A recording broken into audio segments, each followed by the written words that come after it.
আসসালামু আলাইকুম রহমতুল্লাহ বারাকাত। প্রিয় সুধী, কাছে দূরে, দেশ ও প্রবাসে যে যেখান থেকে দেখছেন, আপনাদের সকলকে আজকের লাইভে স্বাগত। আজকে আমি উদ্ভূত পরিস্থিতি, বর্তমান গতকাল আজকের যে প্রেক্ষাপটগুলি তৈরি হয়েছে এই বিষয়েই আংশিক কথা বলবো। তার ভিতরে মৌলিকভাবে দুটো বিষয়কে আমি সন্নিবেশন করেছি। একটি হচ্ছে জাতীয় সঙ্গীত, দ্বিতীয়টি হচ্ছে মাজার ভাঙ্গা। গতকালকের বড় নিউজের ভিতরে এই দুটোই আমি পেয়েছি। যদিও জাতীয় সঙ্গীতটা বেশ কয়েকদিন আগের থেকেই আলোচনায় আসছে, বিশেষ করে ব্রিগেডিয়ার আজমি সাহেব যখন সাংবাদিক সম্মেলন করলেন, তো তার সাংবাদিক সম্মেলনে সে যখন জাতীয় সঙ্গীতের পরিবর্তন চেয়েছেন, এরপরেই মূলত এই বিতর্কটা শুরু হয়েছে। প্রথমত যদি আমি বলি, ব্রিগেডিয়ার সাহেব একটা দীর্ঘদিনের জুলুম নির্যাতন থেকে ফিরে এসেছেন। 8 বছরে একটা আয়নাঘরের বন্দি দশা বা একটা নিষ্ঠুরতা, যেখানে থাকার কারণে স্বাভাবিকভাবেই তার মানসিক ট্রমার ভিতর দিয়ে যাচ্ছেন। মানসিক এবং ফিজিক্যালিও কোনোভাবেই সে এই মুহূর্তে স্বাভাবিক ছিলেন না, যে কারণে এই মুহূর্তে তার কোনো ক্রমেই সাংবাদিক সম্মেলন করাটা যৌক্তিক বলে মনে করি না আমি। এখানে অবশ্যই তার ভুল হয়েছে সাংবাদিক সম্মেলন করাটা। বিশেষত সাংবাদিক সম্মেলন করার আগে অবশ্যই তার বিশেষজ্ঞ ডাক্তারের শরণাপন্ন হওয়ার কথা ছিল, বা তাদের সাথে পরামর্শ করেই তাকে সাংবাদিক সম্মেলনে আসা দরকার ছিল। সেটা করেননি। সেটা অবশ্যই একটা দুর্ঘটনাই বলতে হবে। কারণ আপনি যখন এমন একটা অবস্থার ভিতর দিয়ে যাবেন, দীর্ঘ 8টি বছর আপনি পৃথিবীর সাথে আপনার কোনো যোগাযোগ থাকবে না, এমন কোনো জুলুম নির্যাতন সেখানে নেই যা আপনার উপরে করা হয়নি। ঠিকমতো খাবার দাবার দেওয়া হবে না, ঠিকমতো পেশাব পায়খানা করতে দেওয়া হবে না, নামাজ কালামের ব্যবস্থা নেই, কারোর সাথে কথা বলা বা কোনো আলাদা একটু সময় পাস করা, এই ধরনের কোনো ছিল না সেখানে। সেই অবস্থা থেকে একটা লোক যখন ফিরে আসে, স্বাভাবিকভাবেই তার 4-5 মাস, 6 মাস, 1 বছর চলে যায় ফিরে আসতে আসতে। অনেকে তো আরও বেশি যায়, আর কেউ কেউ হয়তো ফিরে আসতে পারে, সেটাও ন্যূনতম 4 থেকে 6 মাস তার সময় লাগে। তো এই মুহূর্তে তার কোনো ক্রমেই এই সাংবাদিক সম্মেলন করাটা ঠিক হয়নি। কারণ সে এখন যেই কথাগুলি বলেছে, বেশিরভাগই কথা তার মস্তিষ্ক বিগড়ে যাওয়ার কারণেই এসেছে। যদিও আমি তার দাবির সাথে দ্বিমত পোষণ করব না, এই কারণেই করব না, সেগুলিও যুক্তি দু একটি কথা বলবো। কিন্তু তারপরেও আমি তার এই দাবিটা এই মুহূর্তে কেন অদূরদর্শিতা বলেছি, সেটার কারণ হচ্ছে সবকিছুরই একটা নির্দিষ্ট সময় থাকে। সবকিছুরই পরিপক্ক হওয়ার পরেই সেটা ভক্ষণ করা যায়, তার আগে ভক্ষণ করতে গেলে সেটা টোটালি নষ্ট হয়ে যাওয়ার ভয় থাকে। তো এখন আমাদের এমন একটা সময় চলতেছে, যেই সময়টা মূলত আমাদের দেশ গঠনের সময়। 16-17 বছরে একটা ফ্যাসিজম সরকারের পতনের পরে সকল অবস্থার ভিতর দিয়ে কিন্তু আমাদের তাদেরকে মোকাবেলা করতে হচ্ছে। প্রশাসন, আমলা সহ প্রত্যেকটা ক্ষেত্রে, ব্যবসা, সব জায়গায় কিন্তু তাদের প্রতিনিধি রয়েছে। শুধুমাত্র শেখ হাসিনা পলায়ন করেছে বিদায় সকল জায়গা থেকে তাদের সকলেই শেষ হয়ে গেছে, এই ধারণাটা আমাদের ভুল। এখানেই আমাদের আজমি সাহেবের অদূরদর্শিতা। তিনি সুযোগ পেয়েছেন, কথাটা বলে দিয়েছেন। এই সময় এই প্রেক্ষাপটে কোনো ক্রমেই এই কথাটা বলা ঠিক ছিল না। দীর্ঘদিন যারা কথা বলতে পারেনি, যারা আমাদের ইতিপূর্বে আমাদের এই আন্দোলনের পক্ষে ছিল অথবা বিপক্ষে থাকলেও মাঠে নেমে কথা বলার যাদের কোনো শক্তি ছিল না, এমন অনেক বাম নাস্তিক এরা ছিল। বিশেষ করে সুশীল নামে একটি আছে, যাদেরকে আমি সুশীল বলি, মানে সুশীল যারা, এরা মূলত সমাজকে চুষে চুষে খায়, এমন একটা শ্রেণী রয়েছে। এই শ্রেণীর কিছু অপদার্থ আছে যারা এতদিন পর্যন্ত কোনো কথা বলেনি। তারা এই আন্দোলন, এই বীভৎস হত্যাযজ্ঞ, এই জুলাই হত্যার নিয়ে তাদের মুখে কোনো রকম কোনো বাদ প্রতিবাদ আসেনি। কিন্তু যখনই একটা বিষয়কে সামনে এসেছে, সেই বিষয়টা কি, এই জাতীয় সঙ্গীত পরিবর্তন, এই পরিবর্তনের কথা আসার সাথে সাথেই তাদের ভিতরে মাথাচাড়া দিয়ে উঠেছে, তাদের ভিতরের এক ধরনের চেতনা খাড়া হয়ে গেছে। মূলত এটা খাড়া হতো না যদি এখানে গোলাম আজমের ছেলে না হয়ে এই আজমি যদি অন্য কেউ হতো, আমি আপনি হতাম, তাহলে কিন্তু ঘটনাটা অন্যরকম হতো। সেভাবে এরকম ভাবে সকলেই বিগড়ে যেত না, যেহেতু এই গোলাম আজম সম্পর্কে তাদের একটা নেগেটিভ ধারণা আগেই আছে। কারণ একটা ন্যারেটিভ আগেই তৈরি করে রেখেছে আওয়ামী সরকার এবং এই সুশীলরা। এতদিন পর্যন্ত এই ন্যারেটিভের কারণেই মূলত তারা সবকিছু করতে পেরেছে। সেই ন্যারেটিভটা এবং তাদের ভিতরে যে আক্রোশ বিদ্বেষ, এই বিদ্বেষ কিন্তু এতদিন চুপ থেকেছিল, কিন্তু যেই সুযোগ পেয়েছে অমনি ফস করে উঠে গিয়েছে। অতএব এই অদূরদর্শিতা মূলত তাদেরকে সুযোগ দেওয়া যাবে না, এবং তাদের মাধ্যমে যেন কোনো ক্রমেই আওয়ামী সংগঠন আবার মাথাচাড়া দিয়ে একীভূত হইতে না পারে এবং কোনোভাবেই যেন তারা কোনো আন্দোলন সংগ্রামের পথে না আসতে পারে, এই সুযোগ আমরা যেন তাদেরকে করে না দেই। এখন প্রশ্ন, তাহলে কি এই জাতীয় সঙ্গীত সেটা পরিবর্তন করতে কখনোই চাওয়া যাবে না বা পরিবর্তন করা যাবে না? এই বিষয়টাকে একটু যদি আমি বলি, প্রথমত কোনো আসমানি গ্রন্থ ছাড়া, কোনো ধর্মগ্রন্থ ছাড়া কোনো বিষয়ই চিরদিনের জন্য নয়, এটা মাথায় রাখতে হবে। এই জিনিসটা যদি মাথায় থাকে, আপনি জাতীয় সঙ্গীতের পক্ষে হতে পারেন, আমিও জাতীয় সঙ্গীতের বিপক্ষে হতে পারি, কিন্তু তার মানে এই নয় যে আমি জাতীয় সঙ্গীতের বিপক্ষে কথা বলতেই পারবো না।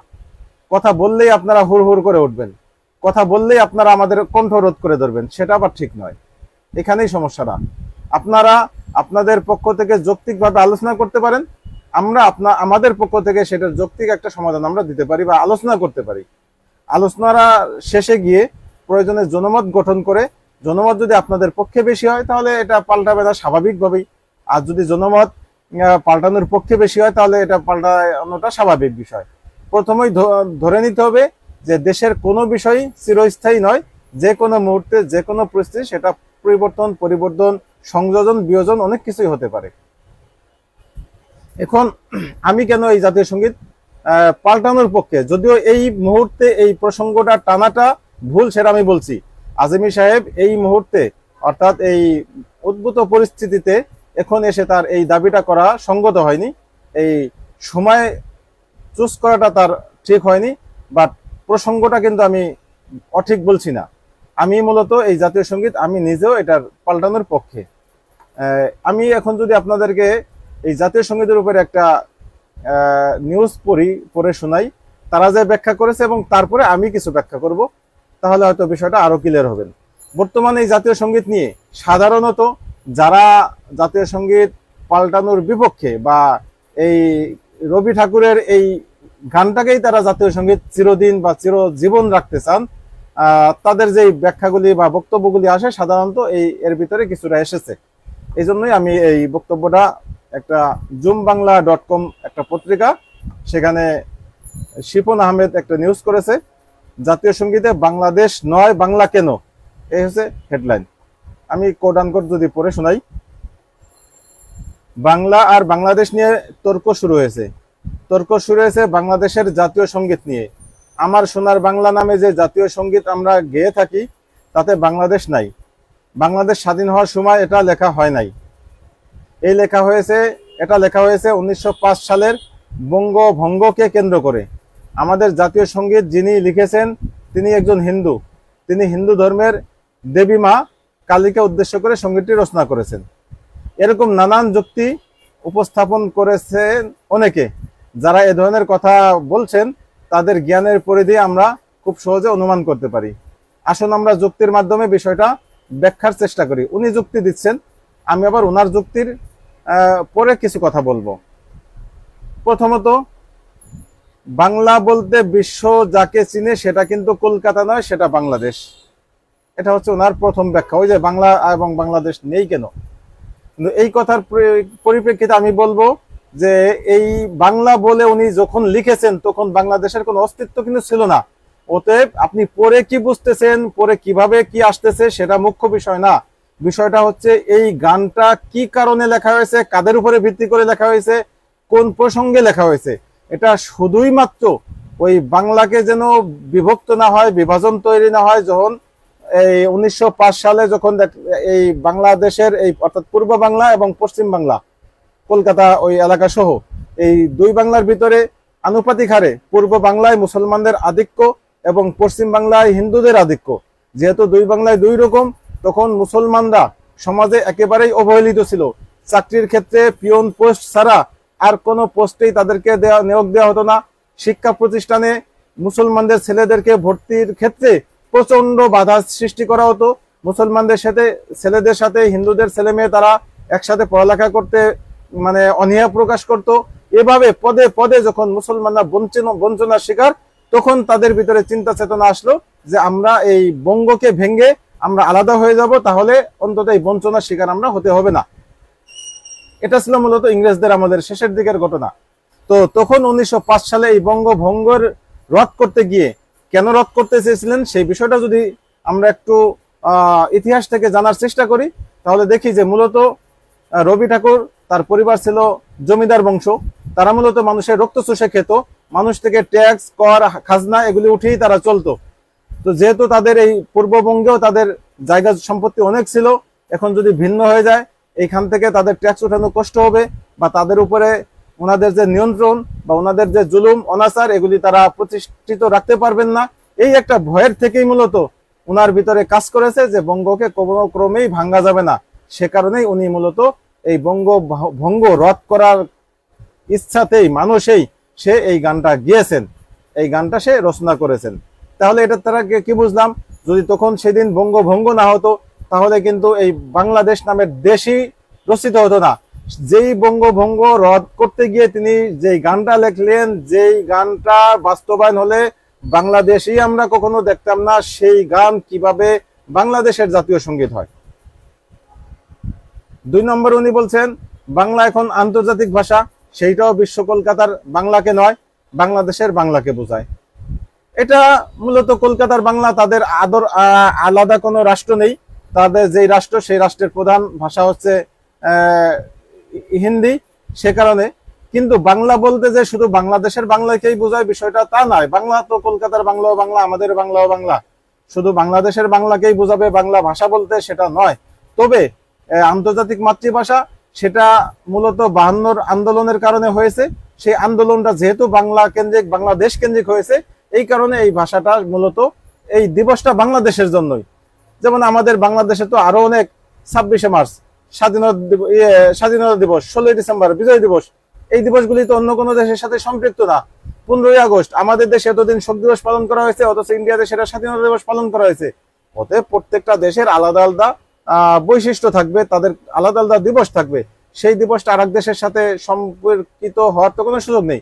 বাংলা ভাষাটা আমাদের, আমরা যেহেতু বাংলাদেশি, বাংলা ভাষার কারণে আমাদের এখানে শাহাদাত বরণ করেছে, অনেক মানুষ আন্দোলন করেছে, বিদায় এটাকে একটা আন্তর্জাতিক ভাষার মর্যাদা পেয়েছে।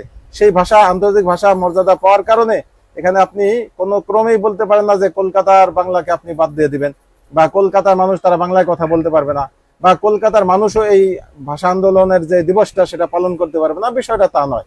এখানে বাংলা ভাষাভাষী সকলেই এই দিবসটা সানন্দেই পালন করে থাকেন, এবং আমি যতটুকু জানি বাংলাদেশের সাথে সাথে কলিকাতাবাসীও এই দিবসটা পালন করে থাকেন। অতএব এই পয়েন্টটা তার অপ্রাসঙ্গিক। 3 নম্বরে, আমার সোনার বাংলা আমি তোমায় ভালোবাসি, চিরদিন তোমার আকাশ তোমার বাতাস আমার প্রাণে বাজায় বাসি। এটা হচ্ছে এর জাতীয় সঙ্গীতের একটা লাইন। এটার ব্যাখ্যায় উনি বলতেছেন আকাশ বাতাস দিয়ে কিন্তু দেবী মাকে বোঝানো হয়নি, বরং কোনো দেশকে বোঝানো হয়েছে। এটা আমিও বিশ্বাস করি না যে এখানেও তিনি দেবতাকে বুঝিয়েছেন। আমি আমার যতগুলি আলোচনা দেখবেন আমি কিন্তু কখনো দাবি করিনি। এটা একটা বিষয় যে এখানে সম্ভাবনা থাকতে পারে, যেহেতু সে অন্য ধর্মের, বিশেষ করে হিন্দু মানুষ, তারা মা কালী মা দেবী বলে, সেই হিসেবে এই মা দিয়ে কি সে দেবীকে বুঝিয়েছে না দেশকে বুঝিয়ে আসছে, এটা একটা প্রশ্ন হতে পারে। কিন্তু এটা আমি ব্যক্তিগতভাবে কখনোই দাবি করিনি, বা আমার মতো অনেকেই এটা কিন্তু দাবি করেনি। কেউ কেউ হয়তো করে থাকলেও করতে পারে।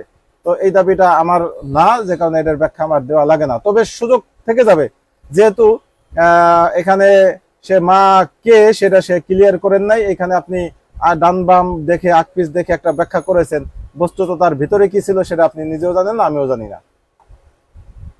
এরপরে, ওমা ফাগুনে তোর আমের বনে ঘ্রাণে পাগল করে মরি হায় হায় রে, ওমা অঘ্রাণে তোর ভরা খেতে আমি কি দেখেছি মধুর হাসি। এটার ব্যাখ্যায় লিখেছেন বাংলাদেশ 6 ঋতুর দেশ, এক এক ঋতুতে প্রকৃতি এক এক রূপে সাজে, কবি ফাগুনে আমের ঘ্রাণ আর অঘ্রাণ মাসে ফসলের মাঠ যেভাবে শস্যে ভরে যায়, আর তা দেখে কৃষকের মুখে যে হাসি ফুটে ওঠে, সে চিত্রটি তুলে ধরেছেন।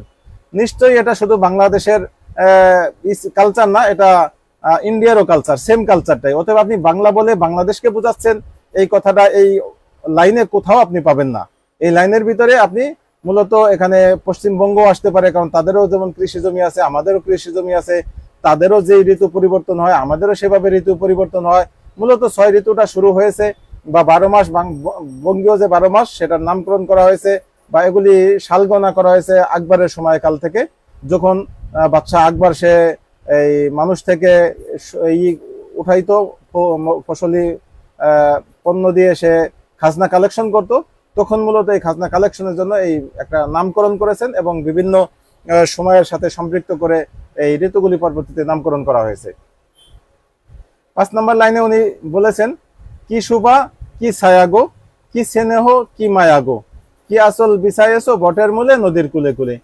উনি ব্যাখ্যায় বলছেন, ব্যাখ্যা, আমাদের দেশের গ্রাম বাংলার যে সৌন্দর্য তা যারা উপলব্ধি করতে পারবে কেবল তারাই বুঝবে। গ্রামের বটের মূলের ছায়ায় নিজেকে জুড়িয়ে নেয়নি এমন মানুষ খুঁজে পাওয়া কঠিন। আর নদীর কলকলা ধ্বনির কথা সবার জানা। এই বিষয়টাও বাংলাদেশের সাথে কোনো সম্পৃক্ত নাই। এই লাইনটাও বাংলা, কলকাতা, ইন্ডিয়া পুরা সব জায়গায় একাকার হয়ে যায়। এরপরে যে লাইনটা আনছেন, মা তোর মুখের বাণী আমার কানে লাগে সুধার মতো।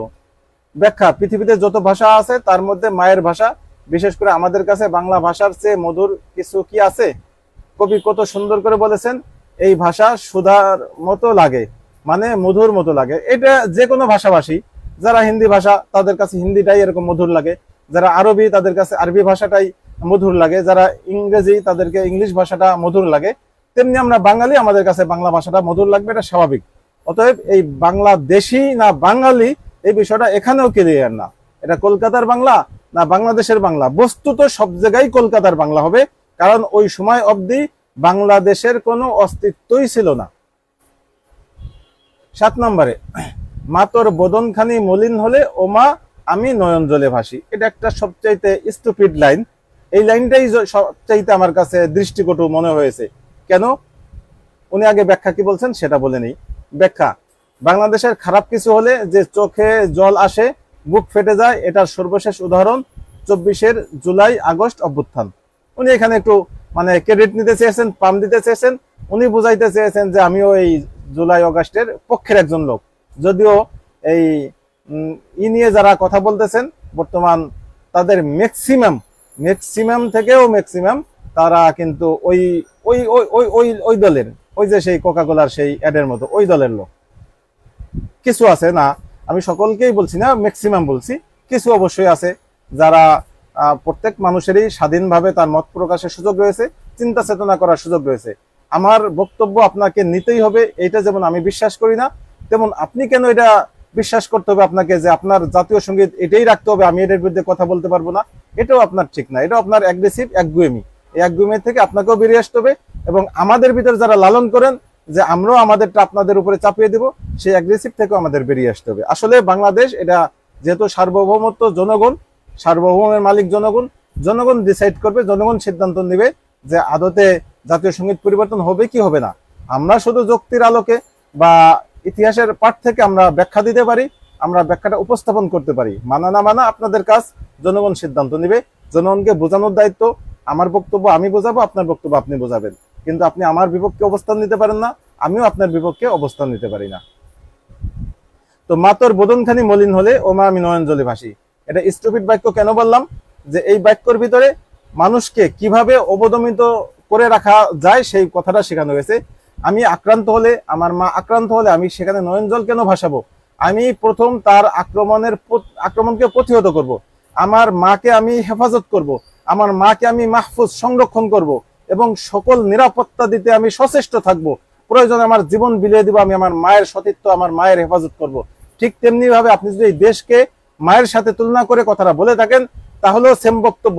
আমি আমার জীবনের সকল রক্তবিন্দু দিয়ে হলেও আমি আমার দেশ আমি মুক্ত রাখবো, সকল শত্রু আক্রমণ থেকে আমি দেশকে হেফাজত করব, আমি দেশকে নিরাপদ রাখবো, এবং দেশ যেন বিকিয়ে দিতে কেউ না পারে, সব দিক থেকে আমি সেটাকে তাদের এই চক্রান্ত রুখে দিব। আমি শুধু শুধু কান্দাকাটি করব, আমার উপর আক্রমণ আসলে আমি চুপ করে ঘরে মুখ লুকিয়ে কাঁদবো, মলিন করব, এই বক্তব্যের সাথে আমি কখনোই একমত হতে পারি না।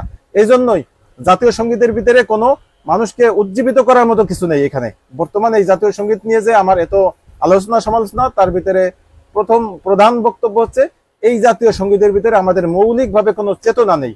আমরা যে 71-এ এত বিশাল একটা যুদ্ধ করে বাংলাদেশকে স্বাধীন করলাম, এই স্বাধীন বাংলাদেশে যে জাতীয় সঙ্গীত হবে, সেই জাতীয় সঙ্গীতকে ওই স্বাধীনতা যুদ্ধে যারা ছিলেন, যারা শহীদ হয়েছেন, যারা বীর উপাধি পেয়েছেন, বীর খেতাব বা বীরুত্তম, তাদের কোনো বক্তব্য নেই, তাদের কোনো ইতিহাস ঐতিহ্য এখানে নেই। যে কারণে এটা জাতীয় সঙ্গীত না হয়ে এমন একটা জাতীয় সঙ্গীত হওয়ার দরকার ছিল যেটা আমাদের সমাজ, জাতি, গোষ্ঠী সকলকে সামিল করবে। বিশেষত আমরা যেই মুক্তিযুদ্ধের ভিত্তিতে আমরা দেশ স্বাধীন করেছিলাম, সেই মুক্তিযুদ্ধের ইতিহাসটা সংক্ষিপ্ত আকারে এর ভিতরে ঢুকে যাবে, ইনক্লুড হবে, এবং জনগণকে উদ্বুদ্ধ করবে যে কোনো পরিস্থিতিতে, যে কোনো সমস্যায় যেন তারা দেশের প্রতি দায়বদ্ধ থাকে এবং দেশের জন্য জীবন বিলিয়ে দিতে পারে। সেই বক্তব্যটা যদি কোনো সঙ্গীতের ভিতরে না থাকে, সেই সঙ্গীত ঘুম পাড়ানি সঙ্গীত, সেই সঙ্গীত অন্তত জাতীয় সঙ্গীত হতে পারে না। এটাই হচ্ছে আমাদের বিরোধিতার মূল কারণ। এছাড়া আর যে বক্তব্য উনি দিয়েছেন সেটা সবই ঠিক আছে, যে 1905 সালে যেই বক্তব্যটা রচনা করেছেন, যে কবিতাটা রচনা করেছেন, ওই সময় তার ব্রেনে এই বাংলাদেশ ছিল না, ওই সময় তার ব্রেনে বাংলাদেশের সমাজের যে লোকবল এরা ছিলেন না, ওই সময় বাংলাদেশের মুক্তিযুদ্ধ ছিল না, ওই সময় শেখ মুজিব, মাওলানা ভাসানী এরা কেউ ছিলেন না। যে কারণে কেউ ছিলেন বলতে এদের নেতা হওয়ার যেই গল্পটা সেটা তখন ছিল না। যে কারণে তার ওই প্রাক্তন, সেই পূর্বের 66 বছর আগের একটা কবিতা নতুন বাংলাদেশের জন্য একটা অপ্রাসঙ্গিক ছিল। হ্যাঁ, আমাদের পূর্ববর্তীরা ভুল করেছেন, সেই ভুলটা আমরা বয়ে বেড়াচ্ছি। কতদিন বয়ে বেড়াবো সেগুলি নিয়ে আলোচনা হতে পারে, সমালোচনা হতে পারে, আপনি আপনার যৌক্তিক ব্যাখ্যাগুলি দিবেন, কিন্তু অবশ্যই সেটা ভদ্রচিত ভাবে এবং সেটা সুন্দরভাবে। এখন আমাদের যে ক্ষতিটা হলো, এই বাম ঘরানা যারা ছিলেন এতদিন আমাদের বিপক্ষে, কেউ কেউ গুটি মেরে বসেছিলেন গর্তের ভিতরে, এখন এই অসময়ে এই বক্তব্যটা আসার কারণে, এই সময় মানে যখন আমাদের সরকার বা রাষ্ট্র গঠনের সময়, সেই সময় এসে এই সঙ্গীত পরিবর্তনের দাবিটা তোলার কারণে তারা একীভূত হওয়ার মতো একটা সুযোগ পেয়েছে, যেই সুযোগটা প্রকারান্তরে আমাদের প্রাক্তন প্রধানমন্ত্রী, পালিয়ে যাওয়া প্রধানমন্ত্রী শেখ হাসিনার জন্য সুখকর। তিনি সেখানে বসে বসে দাঁত কালিয়ে হাসছেন যে এরকম হইতে থাকলে তো একটা সময় আমার সুবিধাই হবে, কারণ এভাবেই আমরা সমাজে প্রতিষ্ঠিত হব, এবং এভাবে করতে থাকলে একটা সময় এসে যাবে এমন বক্তব্য শোনা লাগবে যে এখন থেকে আগেই ভালো ছিল। এই এখন থেকে আগেই ভালো ছিল এই কথাটা যদি আপনি শুনতে না চান, তাহলে আমার পরবর্তী যে পাঠ সেটা হচ্ছে মাজার ভাঙ্গা, এটাও আমাদের বন্ধ করতে হবে। আপনি মাজার হোক, মন্দির হোক, সমাজের যে কোনো কিছু হোক, হোক সেটা ভিন্ন ধর্মেদের কোনো অবস্থান, হোক সেটা মুসলিম দাবি করে অমুসলিমদের, সেটা হতে পারে কাদিয়ানি, দেওয়ানবাগি, যেই হোক না কেন, কিন্তু আপনি সমাজকে বোঝাতে হবে, আমি সমাজকে বোঝাতে হবে। আল্লাহ তাআলা বলছেন, তোমরা মানুষকে ডাকো সুন্দর বক্তব্যের দ্বারা, কাউকে আঘাত করে নাই, কারো কিন্তু কিছু ভেঙ্গে দেওয়া নাই। ভাঙ্গার কাজ, গড়ার কাজ আমাদের না, এটা রাষ্ট্রের কাজ। যদি কেউ কখনো ক্ষমতায় গিয়ে সে মেজরিটি তার থাকে এবং সে যদি তখন কোনো সিদ্ধান্ত নেয়, সেটা তখনের বিষয়। তার আগ পর্যন্ত জনগণ হিসেবে আমার আপনার কারো জন্যই আইন হাতে তুলে নেওয়ার কোনো বৈধ বাধকতা নেই। আপনি যদি এখন এভাবে করতে থাকি, একটা যারা বিশেষ করে যারা অতি আবেগী, গতকালকে দেখলাম দেওয়ানবাগির একটা মাজার ভেঙে গুড়িয়ে দিয়েছে, আগুন দিয়েছে, এতে কি হয়েছে? তারা সংক্ষুব্ধ হয়েছে। সরি, দেখা যাবে দু একদিনের ভিতরে তারাও মাঠে নামার একটা সম্ভাবনা তৈরি হবে। এভাবে সামনে দেখা যাবে সুন্নিরাও মাঠে নামবে, তারপরে দেখা যাবে আহলে হাদিসরা নামবে, তারপরে দেখবে হিন্দুরা তো এর আগে নামছেই, বৌদ্ধরা নামবে। এভাবে পর্যায়ক্রমে একে একে যখন চতুর্দিক দিয়ে আপনার বিরুদ্ধে এভাবে মাঠে নামবে, মাঠ গরম হবে, আপনার বিরোধী যারা আছে সকলে সংঘবদ্ধ হবে, তখন পর্যায়ক্রমে আপনি কিন্তু দুর্বল হয়ে যাবেন, আপনার শক্তি দুর্বল হবে, আপনার সরকারও দুর্বল হবে। আর এই সুযোগের জন্যই কিন্তু শেখ হাসিনা বসে আছেন, এবং এই সুযোগটাই তিনি চাচ্ছেন যে কোনো ক্রমে দেশের ভিতরে যা কিছু হবে সেটাই কিন্তু তাদের জন্য প্লাস পয়েন্ট। এজন্যই কিন্তু জয় ওয়াশিংটন বসে বসে যখনই কোনো খড়কুটো দেখে সেটাকে আঁকড়ে ধরার চেষ্টা করে, যখনই দেশের মধ্যে কোনো দাবানলের স্ফুলিঙ্গ সে দেখতে পায়, তখনই সে সেখান থেকে একটু হাওয়া দিতে থাকে, যাতে এটা দাবানলটা আরো বেশি আকারে জ্বলে যায়, আগুনটা বেশি বড় আকারে ধরে যায়, এটা ওইখান থেকে সেও কিছু ইন্ধন যোগায়। অতএব কেউ যেন আমাদের সুযোগ সন্ধানে যেতে না পারে, আমাদেরকে ব্যবহার করে যেন অন্য কেউ আবার সেই ফ্যাসিজম কায়েম হতে না পারে, এবং আমাদের এই সরকার যেন আমাদের কোনো কার্যকলাপের কারণে সে অস্থিরতায় না ভোগে এবং তার শক্তি দুর্বল না হয়ে যায়। আরেকটা বিষয় খেয়াল করবেন, আমি সুন্নি দাবি করতেছি, আমি আহলুস সুন্নাত ওয়াল জামাত দাবি করতেছি, আমি আহলে হাদিস দাবি করতেছি। এখন প্রত্যেকেরই এক একটা নিজস্ব চিন্তা চেতনা আছে। এখন আমি যদি আমার চিন্তাটা আপনার উপরে জোরপূর্বক চাপিয়ে দেওয়ার চেষ্টা করি, তাহলে আওয়ামী লীগের ভিতরে আর আমার ভিতরে পার্থক্যটা কি? আওয়ামী লীগ তো এটাই করেছে। আওয়ামী লীগ গত 16 বছরে যা করেছে, তারা হাসিনার বাপরে সারা বাংলাদেশের বাপ বানাইতে চেয়েছে, তারা হাসিনার বক্তব্যকে সারা বাংলাদেশের বক্তব্য বানাইতে চেয়েছে, এবং প্রত্যেকটা জায়গায় দেখেন তারা কিভাবে আমাদের উপরে দমন পীড়ন করেছে। তারা প্রত্যেকটা ওয়াজ মাহফিলে সেখানে তাদের প্রধান অতিথি, তাদের লোক থাকতে হবে, তাদের সেখানে ওয়াজ করতে হবে, সেখানে বাধা আসবে, কোনো বক্তব্য দিতে গেলে সেখানে তারা মুখ চেপে ধরবে। এই যে একটা সমস্যা তৈরি হয়ে গেছিল, কেন? তারা বাক স্বাধীনতা ছিনিয়ে নিয়েছিল, তারা আমাদের উপরে জোরপূর্বক একটা রেজিম চাপিয়ে দিয়েছিল। এখন আমি আপনিও যদি সেম কাজটাই করি, তাহলে আওয়ামী লীগের ভিতরে আমার ভিতরে পার্থক্যটা কি থাকবে? এজন্যই আমি বলছি যে আমরা যে কাজগুলি করব, বিবেক, মেধা এবং যুক্তি দিয়ে চিন্তা বিচার বিশ্লেষণ করে তারপরে পদক্ষেপ নিব। এমন নয় যে হুট করে আমার মনে একটা খেয়াল এসেছে, আমি সেটা বাস্তবায়ন করতে মাঠে নেমে যাব। তাহলে কিন্তু হিতে বিপরীত হবে, এবং আমাদের যারা এতদিনের যে সংগ্রাম, আমাদের যে এতগুলি মানুষের তাজা প্রাণ ঢলে গেল, এত রক্ত বিলীন হলো, এই সব কিছু কিন্তু অকেজ হয়ে যাবে, সব মূল্যহীন হয়ে যাবে যদি আমরা এভাবে একের পর এক বিভিন্ন ইস্যু তৈরি করে দিই, মানুষকে এভাবে আন্দোলন করার একীভূত হওয়ার সুযোগ করে দেই। যারা আমাদের পক্ষে ছিল তারা আমাদের বিপক্ষে চলে যাচ্ছে, আর যারা আগের থেকেই বিপক্ষে আছে তারা যে কোনো সুযোগ খুঁজতেছে, সুযোগ খুঁজলে তারা ওর ভিতরে ঢুকে কিন্তু তাদের আন্দোলনকে তারা চাঙ্গা করবে। গতকালকে আমরা বিভিন্ন পত্রপত্রিকায় দেখলাম লাখো মানুষের কণ্ঠে জাতীয় সঙ্গীত। ওনারা কোথায় খোঁজ নিয়েছেন? লাখো মানুষ ওনারা কোট করেছেন কোথাও, যে যেমন ঢাকা উদিসিতে কয়জন মানুষ এখানে গান করেছে, সংখ্যাটা ওনারা বলেছেন যে এখানে 1000, চট্টগ্রামে 1000, অমুক জায়গায় 500, অমুক জায়গায় 700, টোটাল এই 1305 জন, এমন কোন সংখ্যা ওনারা বলতে পেরেছেন? ওনারা আন্দাজে একটা ঢিল ছুড়ে দিলেন মানুষকে যে কোনো একটা বিষয়ে। এখনো কিন্তু সাংবাদিকদের ভিতরে ওই যে লেজর বৃত্তির মনোভাব, ওই যে একটা ফ্যাসিজম, এগুলি কিন্তু রয়েছে। আমি শুরুতেই বলেছি যে শেখ হাসিনা পালিয়ে গেলেও তার যে ধ্বজাধারী বা তার লেসপেন্সার যারা, তারা কিন্তু পালিয়ে যায়নি, তারা কিন্তু রন্ধ্রে রন্ধ্রে সমাজে রয়েছে, সাংবাদিকদের ভিতরে রয়েছে, তারা পুলিশ বাহিনীতে রয়েছে, আর্মি বাহিনীতে রয়েছে, আইনজীবীদের ভিতরে আছে, বিচারপতিদের ভিতরে আছে, সমাজের প্রত্যেকটা সেক্টরে, ব্যবসায়ীদের ভিতরে আছে, সব জায়গায় কিন্তু তারা আছে। তারা শুধু সুযোগ খুঁজবে, যেই সুযোগ পাবে সেই সুযোগে কিন্তু তারা ঢুকে যাবে।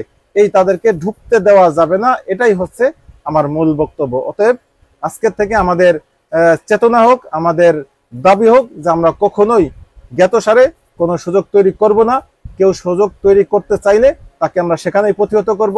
কোনোভাবেই যেন আওয়ামী যে ফ্যাসিজম বা আওয়ামী লীগের যে লেসপেন্সার, তারা যেন একীভূত হয়ে রাজপথে নামতে না পারে, তারা যেন সংঘবদ্ধ না হতে পারে, সেই চেষ্টা আমরা করব। গতকালকের আরেকটা মজার, গতকাল না পরশুদিনকে আরেকটা সবচেয়ে গুরুত্বপূর্ণ নিউজ হচ্ছে যে সকল ইয়েরা মিলে, উপদেষ্টা পরিষদ মিলে তারা একটা সিদ্ধান্ত উপনীত হয়েছেন যে যতদিন পর্যন্ত আওয়ামী লীগ দলীয়ভাবে তাদের বিচার কার্যক্রম শেষ না হবে, ততদিন পর্যন্ত আওয়ামী লীগ দলীয় কোনো কার্যক্রম পরিচালনা করতে পারবে না। এটা খুবই অ্যাপ্রিসিয়েট করার মতো একটা সিদ্ধান্ত নিয়েছেন। খুব ভালো একটা সিদ্ধান্ত, দেশকে শান্ত রাখার জন্য এটা একটা অত্যন্ত সাধুবাদ পাওয়ার মতো একটা সিদ্ধান্ত। অতএব আজকে থেকে আমরা অঙ্গীকারাবদ্ধ হই যে আমরা সমাজে কোনো বিশৃঙ্খলা তৈরি করব না। কোথাও কোনো বিশৃঙ্খলা তৈরি হলে আমরা প্রশাসনের মাধ্যমে হোক, যে কোনো ভাবেই হোক, আমরা সেটাকে প্রতিহত করব। শেষ আমি যে কথাটা বলতে চাচ্ছি যে আমরা মাজার ভাঙবো না, তাহলে কি আমরা মাজারের পক্ষে থাকবো না? মাজারের পক্ষে থাকবো না। আমাদের কিছু কাজ আছে, সেই কাজগুলি যদি আমরা করি, আমরা দাওয়াতি কাজ করতে পারবো, আমরা প্রশাসনের সহযোগিতা নিতে পারবো।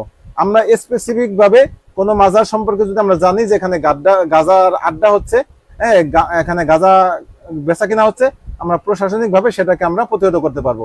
এছাড়া আমরা প্রত্যেকটা মাজারে আমরা যেতে পারি ভাই হিসেবে, বন্ধু হিসেবে। তারা আমাদের ভাই, তারা অন্য ধর্মের কেউ না, তারা মুসলিম।